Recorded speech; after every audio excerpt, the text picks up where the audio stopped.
ఉత్తరప్రదేశ్ సుదీర్ఘకాలం పాటు ఎందుకని అలా ఒక మాఫియా రాజ్యం నడిచిందంటే సమాజ్వాదీ పార్టీ మాఫియా లీడర్లను ఎక్కడికక్కడ ప్రోత్సహించింది. వీళ్ళల్లో అందరు మాఫియా లీడర్లు ముస్లింలు కాదు, ఎక్కువ మంది ఆ సామాజిక వర్గానికి సంబంధించిన వాళ్ళు ఆ బుజ్జగింపు చర్యలో భాగంగా నాయకులు నెత్తిన పెట్టుకునేటప్పటికి వాళ్ళు అరాచకాలే చేశారు. ప్రభుత్వ స్థలాలు ఆక్రమించేసుకోవడం, అక్కడ ఇళ్ళని కట్టుకోమని చెప్పి వాళ్ళ దగ్గర నుంచి ఇల్లు వాడే కట్టుకుంటాడు పేదోడే, అంటే చిన్న చిన్న పాకేసుకుని మళ్ళీ ఆడి దగ్గర అద్దె వసూలు చేస్తారు.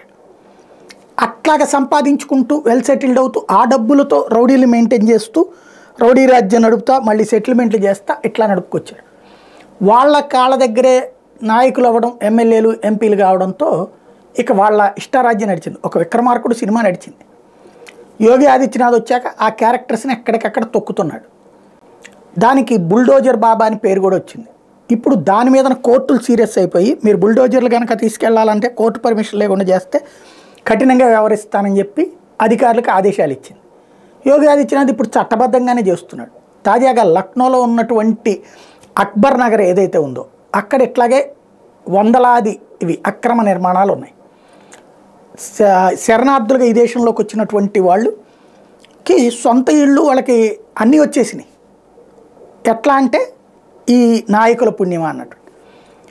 ఇప్పుడు అది తీసుకెళ్ళి కోర్టులో పెట్టారు. కోర్టు అవి కూల్చేమంది. ఇప్పుడు కూల్చేశారు. మొన్న ఇట్లాంటిదే అస్సాంలో చేస్తున్నప్పుడు రచ్చ చేసుకొచ్చారు. ఇక్కడ కూడా అలాంటి చేయడానికి రెడీ అయినా ఉన్నది యోగి ఆదిత్యనాథ్. ఏ రౌడీకి ధైర్యం లేదు, అందుకే ఆగిపోయింది. మొత్తం మీద యోగి చట్టబద్ధంగానే ఈ చర్య తీసుకున్నారు.